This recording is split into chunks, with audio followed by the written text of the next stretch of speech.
सभी विद्यार्थियों का हमारे YouTube चैनल में स्वागत है। आज हम लोग जो है प्रकाश का परावर्तन का दूसरा भाग पढ़ेंगे। अभी तक हम लोगों ने समतल दर्पण द्वारा प्रकाश का परावर्तन पढ़ा था। आज हम लोगों को पढ़ना है गोलीय दर्पण द्वारा प्रकाश का परावर्तन किस तरीके से होता है। तो अब इसे पढ़ने के पहले हम लोग ये जान लें कि जो है गोलीय दर्पण क्या है, स्फेरिकल मिरर के बारे में जानना है। जैसा कि पहले चैप्टर में हमने आपको समतल दर्पण के बारे में बताया था कि अगर कांच की समतल प्लेट होती है, प्लेन शीट है, और उसकी एक सतह को पॉलिश कर दिया जाए, एक सतह की सिल्वरिंग कर दी जाए, तो जो परावर्तक सतह मिलता है उसे कहते हैं समतल दर्पण। तो आज हम लोगों को गोलीय दर्पण के बारे में भी जानना है। तो बेसिकली जो है दर्पण को एक बार समझते हैं कि कितने टाइप का होता है। एक बार हमने बता दिया, फिर से एक बार समझ लीजिए। दर्पण का मतलब होता है मिरर। इसका मतलब होता परावर्तक सतह। परावर्तक सतह मतलब होता है रिफ्लेक्टिंग सरफेस, जिस सतह पर प्रकाश आपतित हो और वह सतह प्रकाश के अधिक से अधिक मात्रा को उसी माध्यम में लौटा दे, तो ऐसे सरफेस को बोलते हैं रिफ्लेक्टिंग सरफेस। ऐसे सतह को बोलते हैं परावर्तक सतह, और परावर्तक सतह को ही दर्पण कहते हैं। दर्पण जो होता है ये दो तरीके का होता है। एक होता है समतल दर्पण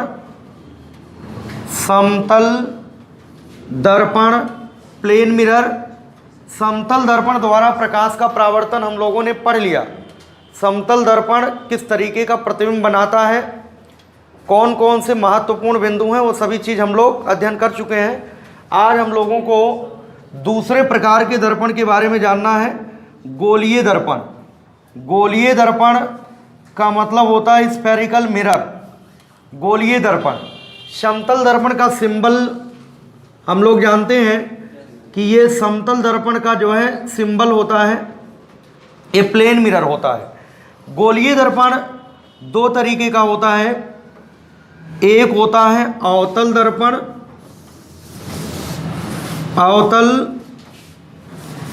दर्पण, इसको इंग्लिश में बोलते हैं कॉनकेव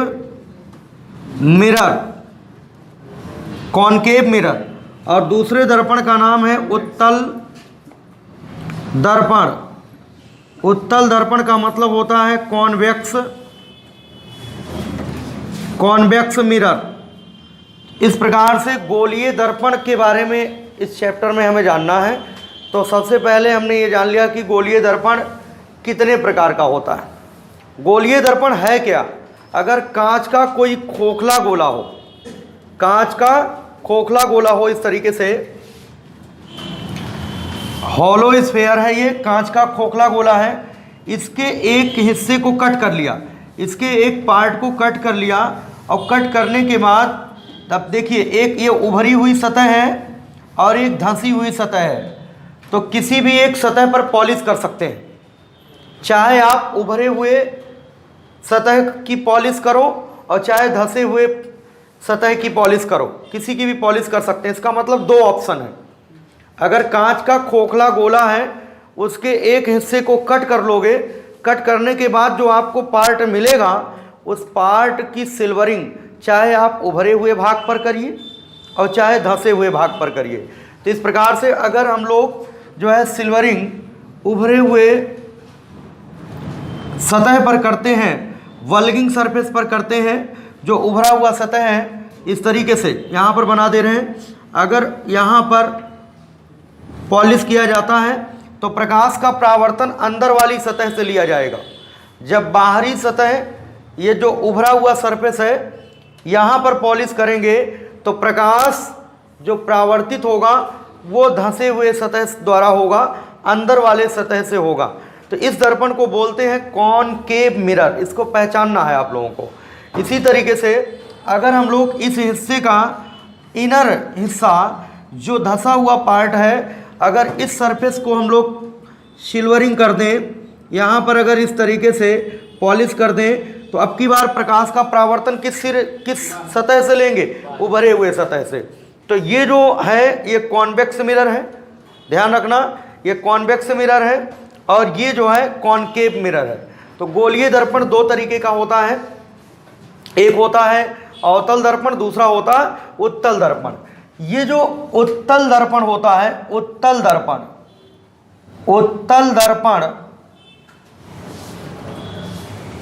दर्पण जो होता है ये प्रकाश की किरणों को फैलाने का काम करता है। ये देखिए ये कौन सा दर्पण है, उत्तल दर्पण है। कैसे पहचाना, इसका जो है अंदर वाली सतह जो है पॉलिश की गई है, ये देखो इनर सरफेस यहाँ पर पॉलिश है। और परावर्तन कौन से सतह से लेंगे, बाहरी सतह से लेंगे। परावर्तन कहाँ से लेंगे, बाहरी सतह से परावर्तन लेंगे, इसका मतलब ये उत्तल दर्पण है। तो उत्तल दर्पण पर जब प्रकाश की किरणें टकराती हैं, जब उत्तल दर्पण से प्रकाश की किरणें टकराती हैं तो उत्तल दर्पण से परावर्तित भी होंगी, अगर टकराएंगी तो टकराने के बाद क्या होंगी, परावर्तित होंगी, लौटेंगी। तो देखो ये प्रकाश को फैला दिया, इसने क्या किया, इतनी दूरी तक प्रकाश को फैला दिया, बहुत ज़्यादा दूरी तक प्रकाश को फैलाया है। तो उत्तल दर्पण प्रकाश को फैलाने का काम करता है, इसलिए उत्तल दर्पण को बोलते हैं अपसारी दर्पण। क्या बोलते हैं, अपसारी दर्पण। पॉइंट लिखिए, ये इंपॉर्टेंट पॉइंट है। उत्तल दर्पण होता है, उत्तल दर्पण होता है कॉन्वेक्स मिरर, क्या होता है, अपसारी। अपसारी दर्पण, अपसारी दर्पण का मतलब जो प्रकाश को फैलाता है, वह दर्पण जो प्रकाश को फैलाने का काम करता है उसे कहते हैं अपसारी दर्पण। क्या बोलते हैं, तो ये अपसारी है, इसको इंग्लिश में बोलते हैं डाइवर्जिंग मिरर। क्या बोलते हैं, डाइवर्जिंग मिरर। डाइवर्ज करने का मतलब, डाइवर्ज करना मतलब फैलाना। कभी कभी सवाल में पूछा जाता है किस दर्पण का दृश्य क्षेत्र सबसे ज़्यादा होता है, सबसे ज़्यादा दूरी तक प्रकाश फैला है किसमें, उत्तल दर्पण द्वारा। इसका मतलब सबसे ज़्यादा दृश्य क्षेत्र जो होता है वो किसका होता है, उत्तल दर्पण। तो सर्वाधिक दृश्य क्षेत्र, सर्वाधिक दृश्य क्षेत्र किस दर्पण का होता है, किस दर्पण का, किस दर्पण का होता है,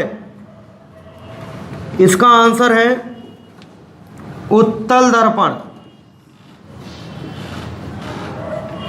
उत्तल दर्पण का जो फील्ड ऑफ विजन होता है, दृश्य क्षेत्र होता सबसे ज़्यादा होता है। ऑप्शन में लिखा होगा उत्तल दर्पण, अवतल दर्पण, समतल दर्पण, सभी, है ना। तो अगर पूछा जाए मैक्सिमम फील्ड ऑफ विजन, सबसे ज़्यादा दृश्य क्षेत्र किसका होता है, सबसे ज़्यादा फील्ड ऑफ विजन जो होता है वो किसका होता है, उत्तल दर्पण का। मोटर वाहनों में पीछे के दृश्य को देखने के लिए किस दर्पण का उपयोग होता है, कभी कभी ये जो है पूछा जाता है, तो उत्तल दर्पण का। क्यों उपयोग होता है, क्योंकि उत्तल दर्पण का दृश्य क्षेत्र जो होता है वो ज़्यादा दूरी तक की वस्तुओं को ये दिखा सकता है, मतलब दृश्य क्षेत्र अधिकतम होने का मतलब ये है। इसीलिए जो है मोटर गाड़ियों में पीछे के दृश्य को देखने के लिए उत्तल दर्पण का उपयोग किया जाता है। ये भी पॉइंट लिख लो। मोटर गाड़ियों में प्रयुक्त दर्पण, मोटर गाड़ियों में पीछे के दृश्य को देखने के लिए, पीछे के दृश्य को देखने के लिए प्रयुक्त दर्पण, प्रयुक्त दर्पण, इसका आंसर है उत्तल दर्पण।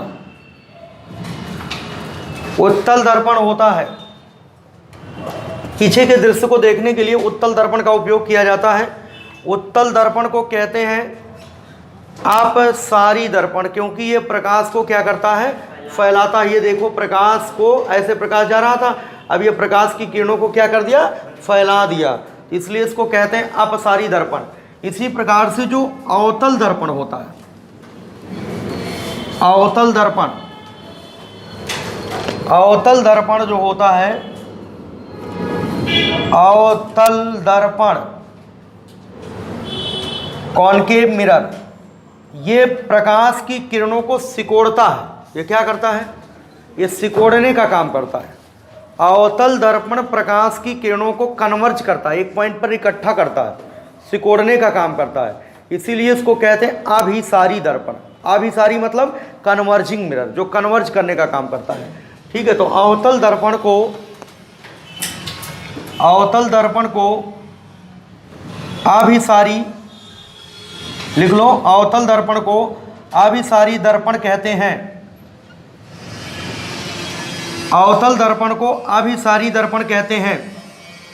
एक जनरल क्वेश्चन पूछा जाता है, दाढ़ी बनाने के लिए उपयुक्त दर्पण, दाढ़ी बनाने के लिए उपयुक्त दर्पण, और इसका कारण क्या है वो बाद में भी बताएंगे हम।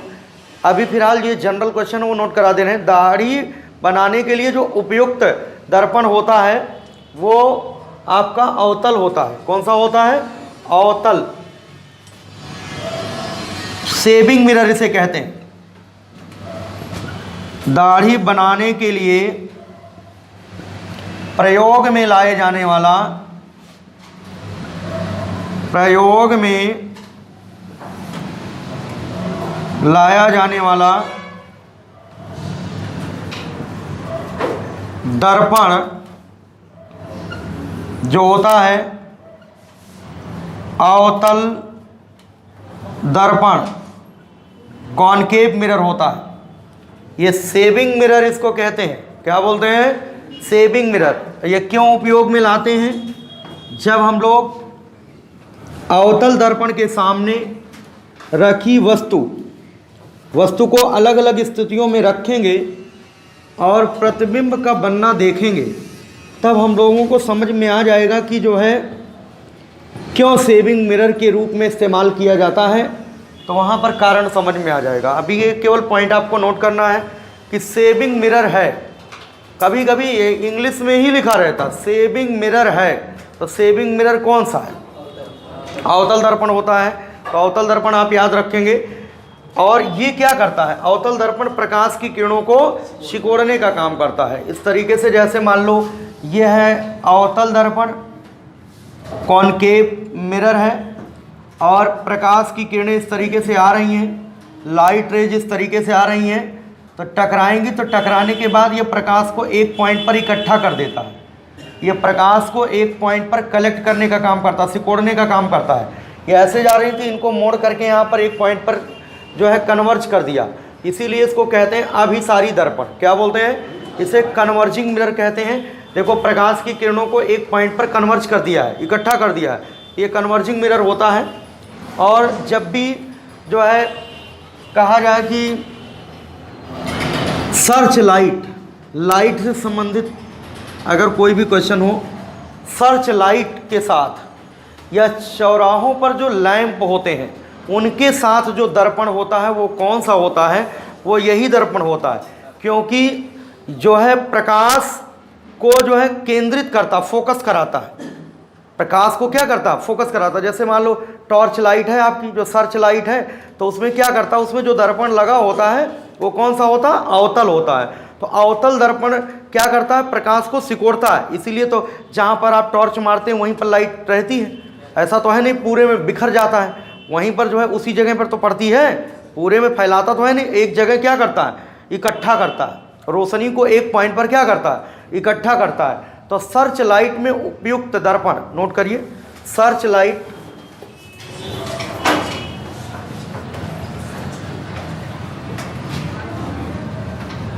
सर्च लाइट में प्रयुक्त दर्पण, प्रयुक्त दर्पण, अवतल दर्पण,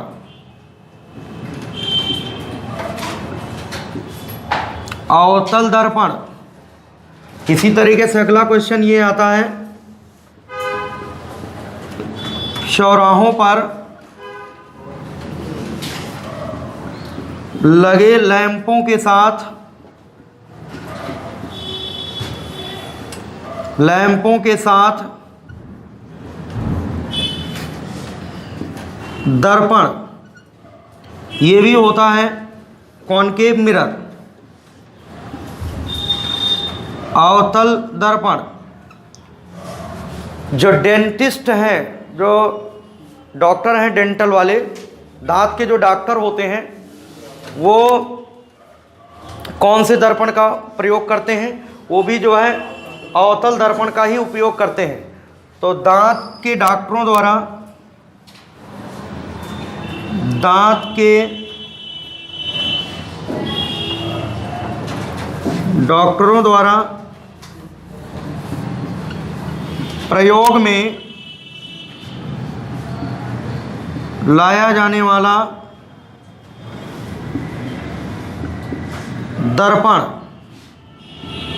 ये याद रखिएगा, अवतल दर्पण है। अवतल दर्पण कॉनकेव मिरर होता है। यूपी कैटेट में उदाहरण ज़्यादा पूछे जाते हैं, एग्जाम्पल है ना। बहुत बड़ी बड़ी चीज़ें नहीं पूछी जाती, वो चीज़ें पूछी जाती जो कोई पढ़ता ही नहीं है। ये सब चीज़ें जो है छोड़ दिया जाता है।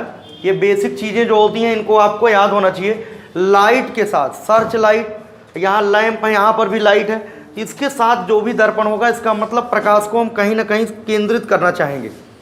इतने मान लो चौराहों पर जो लैंप लगे होते हैं, तो हम ये चाहते हैं कि इतने एरिया में जो है प्रकाश रहे, बहुत दूर तक ना जाए, तो उतनी दूरी तक जो है प्रकाश रहे। इसका मतलब क्या है कि अवतल दर्पण का उपयोग वहाँ पर होगा। अवतल दर्पण प्रकाश को क्या करता, फोकस करता उसी पॉइंट पर। समझ गए बात कि नहीं? स्ट्रीट लाइट, कभी कभी कहता है स्ट्रीट लाइट में प्रयुक्त दर्पण। स्ट्रीट लाइट में प्रयुक्त दर्पण जो होता है वो अवतल दर्पण होता है। कौन सा दर्पण होता है? या डेंटिस्ट, यही लिखा होगा, डेंटिस्ट कौन सा दर्पण उपयोग में लाते हैं। अब आजकल जो पेपर बन रहा ना, वो साधारण भाषा नहीं बन रही। जो आप लोग साधारण बोलचाल की भाषा है जो हम लोग पढ़ते हैं, वो सब नहीं पूछा जाता। मतलब जो है थोड़ा सा इंग्लिश ले करके उसी में घुमा देगा, या कुछ ऐसा सेंटेंस रोटेट करेगा जिससे आप समझ ना पाओ, कहेगा वही सवाल। तो ये सब चीज़ें बेसिक हैं, इनको आप नोट कर लें और इनको परमानेंट याद रखिएगा, ठीक है। तो इस प्रकार से हमने बता दिया कि अवतल दर्पण और उत्तल दर्पण के बारे में। अब हम लोगों को पढ़ना क्या है, ये तो जनरल था। पढ़ना ये है अवतल दर्पण द्वारा, अवतल या उत्तल दर्पण, कोई भी दर्पण हो, यानी गोलीय दर्पण। गोलीय दर्पण द्वारा प्रकाश का परावर्तन। दर्पण है तो प्रकाश परावर्तित होगा कि नहीं होगा? दर्पण जो है प्रकाश को क्या करता है, परावर्तित करता है।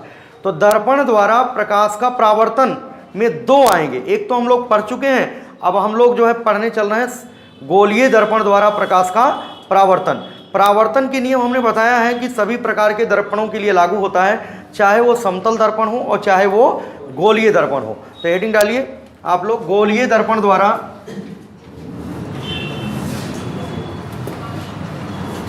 गोलीय दर्पण द्वारा प्रकाश का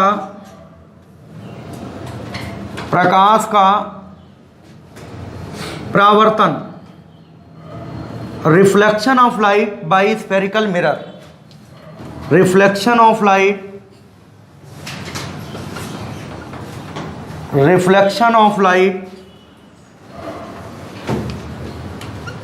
बाय स्फेरिकल मिरर। गोलीय दर्पण द्वारा प्रकाश का परावर्तन हम लोगों को पढ़ना है। इसमें सबसे पहले हम लोग जो बेसिक पढ़ेंगे, गोलीय दर्पण से संबंधित कुछ महत्वपूर्ण बिंदु। गोलीय एक तरीके से चैप्टर का नाम है, गोलीय दर्पण द्वारा प्रकाश का परावर्तन, reflection of light by spherical mirror. अब हम लोग समतल दर्पण के बारे में यहाँ नहीं पढ़ेंगे, किसके बारे में पढ़ना है? गोलीय दर्पण। गोलीय दर्पण में कौन से दर्पण पढ़ने हैं? अवतल दर्पण और उत्तल दर्पण, ठीक है। अब देखो, इस चैप्टर को पढ़ने के लिए पहले बेसिक समझ लेते हैं। गोलीय दर्पण से संबंधित कुछ महत्वपूर्ण बिंदु, कुछ महत्वपूर्ण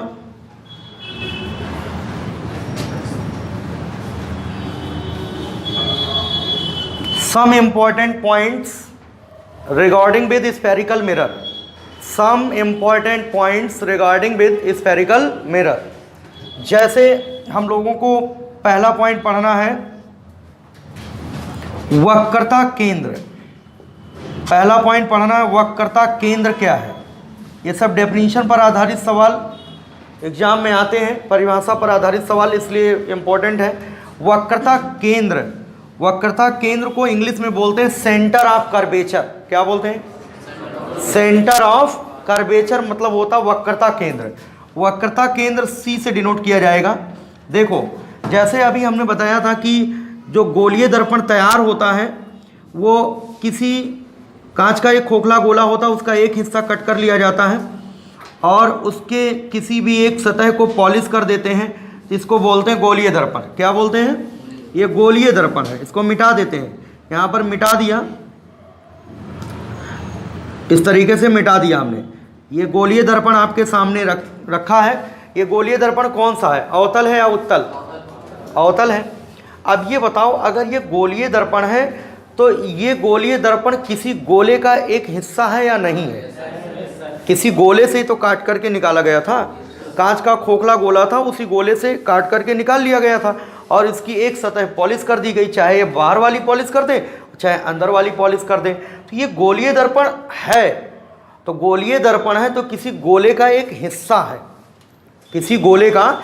देखो इस गोले का एक ये हिस्सा है, एक पार्ट है। तो जिस गोले का ये हिस्सा है बताओ उस गोले का केंद्र होगा कि नहीं होगा? हर गोले का अपना अपना केंद्र होता है, तो इसका भी अपना केंद्र होगा। तो ये जो गोले का केंद्र होता है इसे ही कहते हैं वक्रता केंद्र। क्या बोलते हैं? उस गोले का केंद्र, सुन लो, उस गोले का केंद्र जिसका दर्पण एक हिस्सा है उसे क्या बोलते हैं? वक्रता केंद्र। क्या बोलते हैं? तो लिख लो,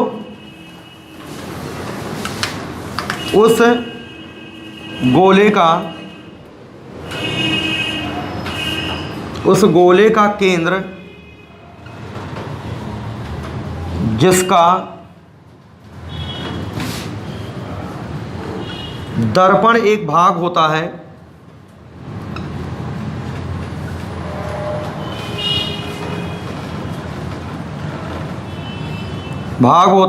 वक्रता केंद्र कहलाता है।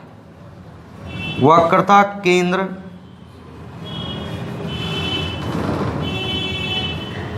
वक्रता केंद्र कहलाता है। उस गोले का केंद्र जिसका दर्पण एक भाग होता है उसे क्या कहते हैं? उसे वक्रता केंद्र कहते हैं, सेंटर ऑफ कर्वेचर कहते हैं। ये आपका सी हो गया। इसके बाद दूसरा जो मेन पॉइंट है, दूसरा बिंदु है वक्रता त्रिज्या। वक्रता त्रिज्या, वक्रता त्रिज्या क्या है? Radius of curvature. Radius of curvature का मतलब होता है वक्रता त्रिज्या। ध्यान से सुनिए,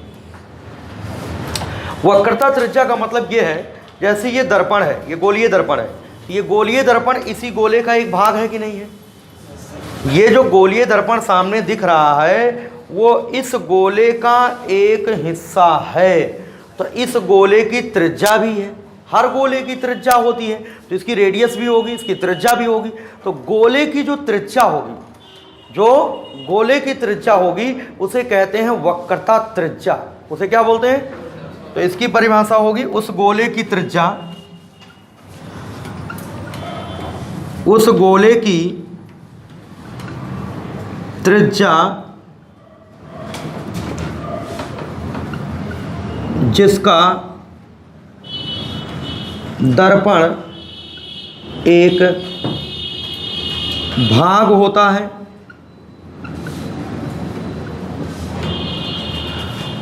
उसे वक्रता त्रिज्या कहते हैं। उसे वक्रता त्रिज्या कहते हैं।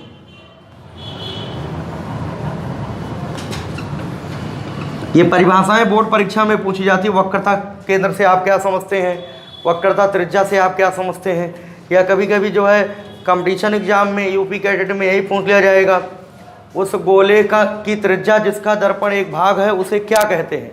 उसे रेडियस ऑफ कर्वेचर, यही लिखा होगा, रेडियस ऑफ कर्वेचर जरूर लिखो, क्योंकि ये इंग्लिश में लिख लिया जाता है रेडियस ऑफ कर्वेचर। कभी कभी रेडियस ऑफ कर्वेचर, ठीक है। रेडियस ऐसे हिंदी में लिखा होगा आपके पेपर में, आप समझ नहीं पाएंगे। Radius of curvature.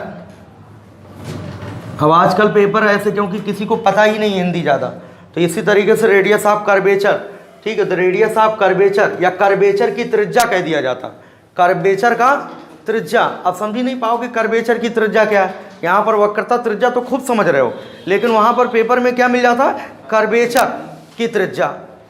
तो कर्वेचर की त्रिज्या का मतलब रेडियस ऑफ कर्वेचर, वक्रता त्रिज्या। तो यहाँ से ध्यान रखो कि ये जो केंद्र है ये वक्रता केंद्र है, और इस गोले की जो त्रिज्या होती है उसको बोलते हैं रेडियस ऑफ कर्वेचर। ये 2 पॉइंट सबको क्लियर है कि नहीं। अब इसके बाद तीसरा पॉइंट हम लोग समझेंगे, मिटा दे इसको।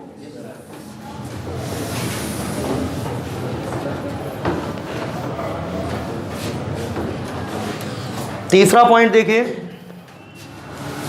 तीसरा पॉइंट हमको समझना कि ध्रुव क्या है। ध्रुव का मतलब होता पोल। ध्रुव का मतलब क्या होता है, पोल होता है। जैसे हमने आप लोगों को बताया है कि जो दर्पण होता है, कोई भी दर्पण हो, चाहे वो समतल दर्पण हो चाहे वो गोलीय दर्पण हो, दर्पण अगर है तो उसे कहते हैं परावर्तक सतह। क्या बोलते हैं, दर्पण को क्या बोलते हैं, परावर्तक सतह। तो परावर्तक सतह क्यों बोलते हैं, क्योंकि प्रकाश उससे टकराता है तो वो दर्पण क्या करता है, ज़्यादा से ज़्यादा हिस्सा उसका लौटा देता है, इसीलिए उसे कहते हैं परावर्तक सतह। तो ये बताओ, यहाँ से लेकर और यहाँ तक ये जो दर्पण है इसे परावर्तक सतह कहेंगे कि नहीं। तो परावर्तक सतह का जो बीचों बीच वाला पॉइंट होता है, मध्य बिंदु, इसे कहते हैं ध्रुव। इसे क्या बोलते हैं। अगर आपसे पूछा जाए कि ध्रुव क्या है, तो ध्रुव का मतलब होता है परावर्तक सतह का मध्य बिंदु। ये है परावर्तक सतह, इसका बीचों बीच वाला जो पॉइंट है, जो मध्य बिंदु है, इसे कहते हैं ध्रुव, इसे पोल कहते हैं। ठीक है, तो डेफिनेशन लिख लो। परावर्तक सतह का मध्य बिंदु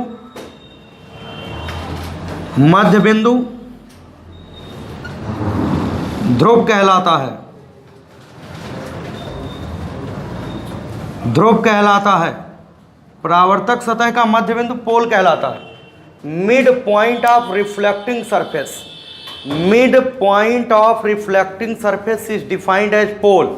जो रिफ्लेक्टिंग सरफेस है उसका जो मिड पॉइंट है उसे क्या बोलते हैं, उसे पोल कहते हैं। ये ध्रुव की परिभाषा हो गई। अब इसके बाद जो है मुख्य अक्ष, बहुत इंपॉर्टेंट चीज है ये मुख्य अक्ष। मुख्य अक्ष का मतलब होता है प्रिंसिपल एक्सिस। चौथा पॉइंट है मुख्य अक्ष। मुख्य अक्ष हमको समझना कि मुख्य अक्ष क्या है, प्रिंसिपल एक्सिस क्या है। प्रिंसिपल एक्सिस, मुख्य अक्ष। देखो इधर ध्यान से देखना, ये पॉइंट कौन सा है पहले बताओ। वक्रता केंद्र है, और ये कौन सा पॉइंट है, ध्रुव है। ये वक्रता केंद्र है, ये ध्रुव है। तो वक्रता केंद्र व ध्रुव से जाने वाली रेखा, वक्रता केंद्र व ध्रुव से जाने वाली रेखा को बोलते हैं मुख्य अक्ष। इसी अक्ष को, ये जो लाइन जा रही ना, line passing through centre of curvature and pole, जो वक्रता केंद्र है और ध्रुव है, इससे गुजरने वाली जो रेखा है इसको कहते हैं मुख्य अक्ष। ठीक है, नोट करिए। वक्रता केंद्र व ध्रुव से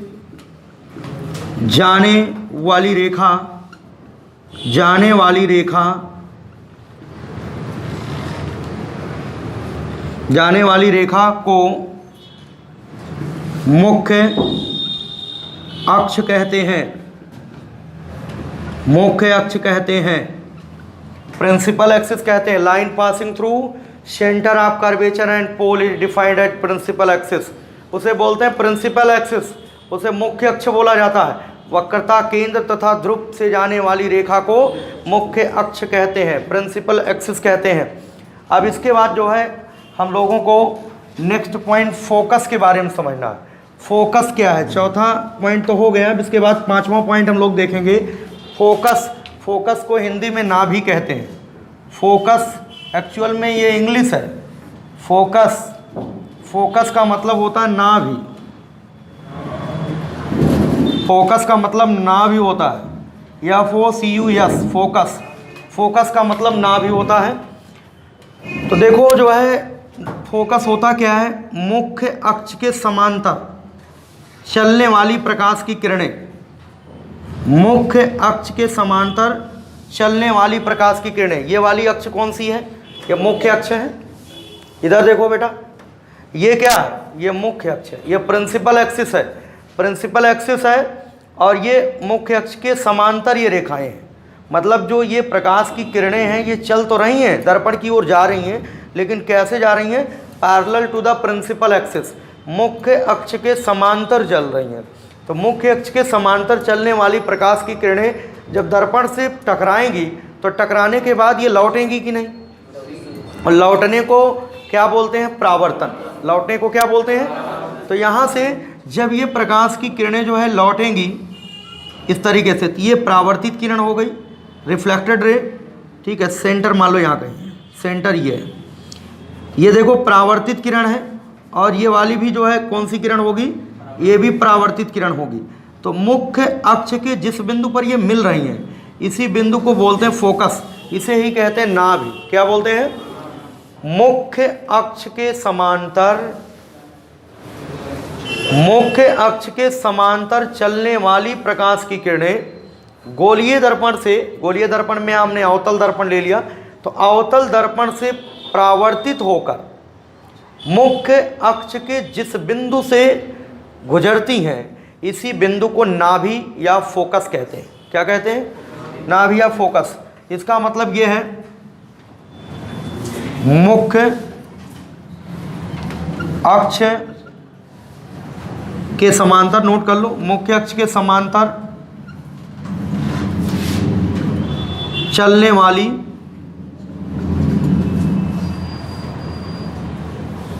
प्रकाश की किरणें, प्रकाश की किरणें, यहाँ पर हमने अवतल दर्पण बनाया है तो अवतल दर्पण के लिए लिखेंगे, और अवतल दर्पण अगर बनाते तो अवतल दर्पण के लिए भी लिख सकते थे, ठीक है। तो मुख्य अक्ष के समांतर चलने वाली प्रकाश की किरणें अवतल दर्पण से, अवतल दर्पण से परावर्तित होकर, मतलब लौटकर, परावर्तित होकर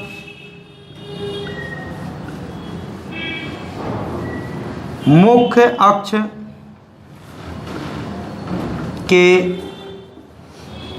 जिस बिंदु से गुजरती हैं,